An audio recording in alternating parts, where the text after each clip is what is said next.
তো ভাইকে দেখে ভালো লাগলো। আর ভাই কি কমলা খাওয়া যাবে দিয়ে? হ্যাঁ, কমলা খাওয়া যাবে। কমলা খাওয়া আমার স্কুল ওখানে আছে। তারপরেও ভাইকে আমি একটা আচ্ছা। আর বগুড়া আইসি, আর বগুড়া এসে দই যদি না খাই তাহলে কেমনি? এই জায়গায় দই আছে সুন্দর। জানুয়ারির শেষ পর্যন্ত থাকবে, 3 মাস ফুল সিজন থাকবে। ফুল সিজন থাকে। হ্যাঁ। মানে পুরো বাগানে তো ফল ছিল। পুরো বাগানে ফল ছিল। এখানে 7 বিঘা আমার জমি, 7 বিঘাতে ফল আছে। আমাদের ওইদিকে জায়গাটা কেমন, মানে একটা ক্ষেত উচ্চা, একটা ক্ষেত নিচে, একটা ক্ষেত আরো নিচে, আর নিচে এরকম। আপেল আছে। আপেল গাছ কোনটা? আপেল গাছ আছে ওই পাশে আছে। এগুলো দেখেন কত বড় বড়, বিশাল বড় বড়। আর কালকে কিন্তু দিনাজপুরের স্বপ্নপুরি যাইতাছি। আসসালামু আলাইকুম এভরিওয়ান, কি অবস্থা সবার, কেমন আছেন? আশা করি অনেক ভালো আছেন। Welcome to my new blog. আর গাইস, আজকের ব্লগটা খুবই ইন্টারেস্টিং হইতাছে, কারণ আজকে যাইতেছি আমি বগুড়া। হ্যাঁ গাইস, ঠিকই শুনছেন, যাইতেছি বগুড়া। তো বগুড়াবাসী ইনশাল্লাহ দেখা হয়ে যাবে। তো বগুড়া এবার নিয়ে আমার সেকেন্ড টাইম। এর আগে একবার গেছিলাম, তারপরে আজকে 2-3 বছর পর আবার বগুড়া। কে কে যেতেছি? আমি যেতেছি আর আলমগীর ভাই যেতেছে, তাও আমার বাইক নিয়ে। এখনো কাগজপাতি করি নাই, পুলিশে ধরবো নাকি জানি না, তারপরেও সাহস নিয়ে যেতেছি। ইনশাল্লাহ কাগজপাতি হোক, সব জেলায় ট্যুর দেওয়ার চেষ্টা করবো। তো বগুড়া যাওয়ার জন্য রেডি হয়ে গেছি, এই যে ব্যাগটা গুছিয়ে ফেলছি। তো এখন রওনা দেওয়ার পালা, আর আমার জন্য ওয়েট করতেছে আলমগীর ভাই। তো চলেন যাওয়া শুরু করি। এসে বললাম গ্যারেজে, আর ভাই রেডি হয়ে এসে বললো এই যে আমার বাইক নিয়ে বেরিয়ে গেলাম। এ সাজ্জাদ, কি খবর? বহুত দিন পরে দেখলাম। কোথায় যাচ্ছ? যাইতেছিল বগুড়া। বগুড়া কি বিয়ে খাইতে? দেখি কি নিয়ে যায় এটা, যার আচ্ছা দই নিয়ে আসবা কিন্তু ইনশাআল্লাহ। আর বগুড়া ভাই ব্রাদার মনিরের সাথে যদি হয় না, মনিরের সাথে মনিরের চা আমাকে দই দই দিয়ে দিও। ঠিক আছে। আর মেন কথা হচ্ছে কি, বাইক নিয়ে যাইতেছো, সেফ ভাবে জার্নি করে যেও, রাইডটা আস্তে ধীরে করো। আর এখন ট্যাঙ্কিতে তেল ভরে নিতেছি, একদম ফুল ট্যাঙ্কি। মনে করেন ভাইকে তেল বললে অন্যরকম শান্তি লাগে। ফুল ট্যাঙ্কি নিলাম, ফুল ট্যাঙ্কি দেখছেন উপরে উঠেছে একদম। আর এলাকায় এসে থামলাম, আর সকালে কিছু খাই নাই, মুখের অবস্থা দেখেন। চালিয়ে এসেছি তো আমি, তার জন্য কোনো ফুটেজ নিতে পারি নাই। আর এসে এলাকায় এসে খাওয়া দাওয়া করতেছি, একটা মাছ নিয়েছি, আর খাওয়া দাওয়া করে আবার রওনা দিই। আর যমুনা সেতু পারে হয়ে গেছি গা, আর সিরাজগঞ্জের মাঝামাঝি আছে এখন। পিছনে এলো ওই সাইডে এলো যমুনা সেতু পারে হয়ে গেছি। যমুনা সেতুর কোনো ফুটেজ নিতে পারি নাই, বাইক চালাইতেছিলাম আমি, এই জন্য কোনো ফুটেজ নিতে পারি নাই। অবস্থা বাইরের মুখটা দেখি একটু এঙ্গাহেন, একদম শুকিয়ে গেছে গা। আমি বাইক চালাইতেছি কিন্তু বাইরের মুখ শুকিয়ে গেছে গা। আরো 2 ঘন্টা, মোটামুটি আরো 120 কিলো মতন আছে বগুড়া। 80 কিলো পড়ছি, আরো 120 কিলো মতন যাইতে হইব। তো আর কথা কমো না, ডাইরেক্ট খালি যাবো খালি। বলছি সিরাজগঞ্জ 4 রাস্তা মোড়ে, একদম বারে বারে থেকে শুরু করে একদম সিরাজগঞ্জ পর্যন্ত আলমগীর বাইরে দিয়ে দিলাম চালাইতে।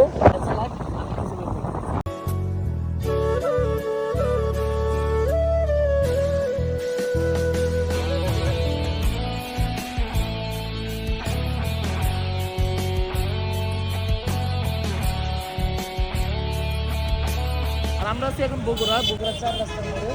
ওই জায়গায় একটা ট্রেন আছে। তো বগুড়া আস্তে আস্তে মোটামুটি আমাদের 2 ঘন্টা প্লাস লেগে গেছে গা। তাই রওনা দিচ্ছি, এখন বাজে 3টা। তো ওই জায়গায় এখন খামু, চাটা খামু, আবার রওনা দেবো। এই জায়গার নাম হইলো মাটিঢালি বিমান মোড় বগুড়া। এই যে লেখা আছে এই জায়গায় মাটিঢালি বিমান মোড় বগুড়া। তো অবস্থা দেখেন ভাই, একদম শেষ। ফুটমুট শুকিয়ে গেছে গা, ঠুট ফেটে গেছে গা, একটা বাতাসের চুটি। বাইকের অবস্থা খুবই খারাপ, আর ভাইয়ের অবস্থা দেন ও। আর চা নিয়ে নিলাম, চাটা খাই।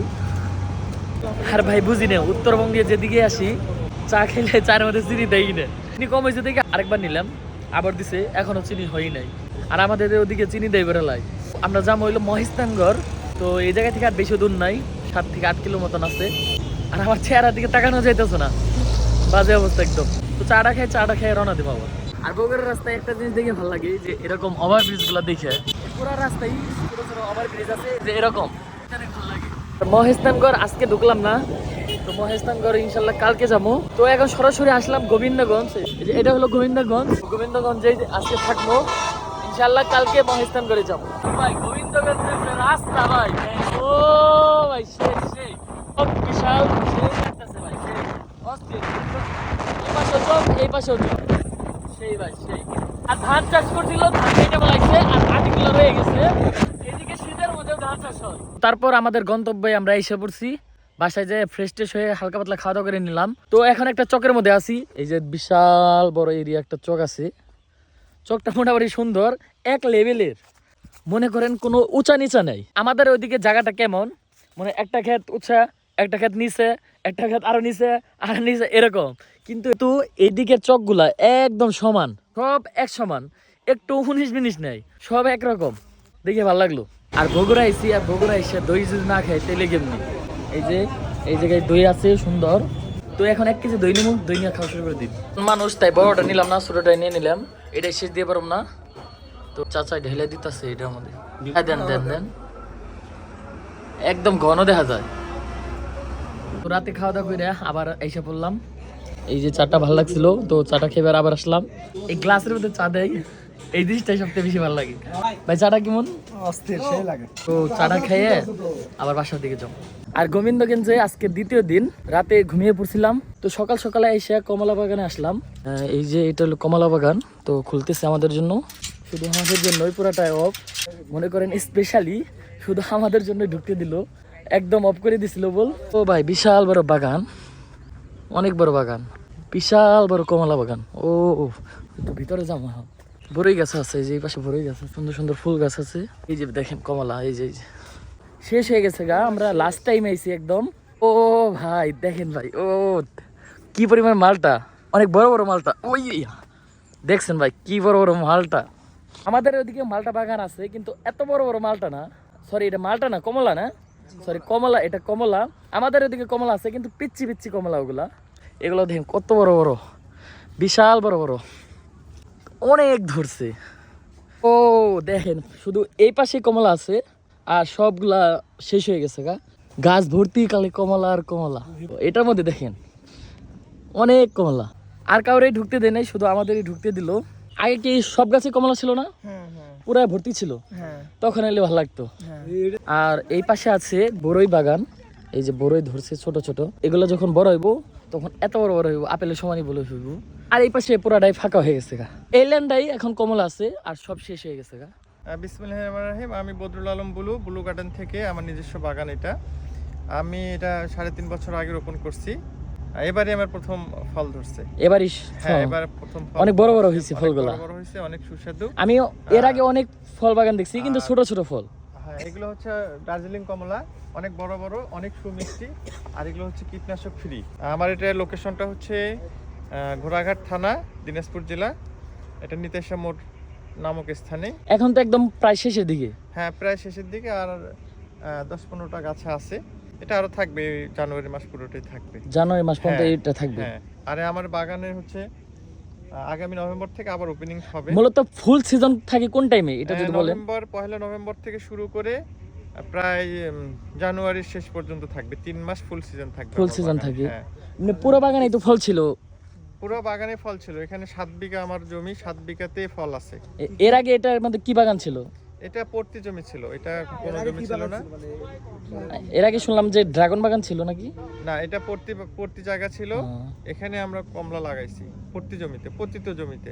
হ্যাঁ, আপনি এই ফলনটা চাষ করে তো মোটামুটি সফল? হ্যাঁ হ্যাঁ হ্যাঁ, সফল, অনেক ভালো। এক গাছ প্রতি 1 মনের উপরে ফলন আসছে। আমার সুমিষ্টি কুল আছে, লেবু আছে, আপেল আছে, আঙ্গুর আছে।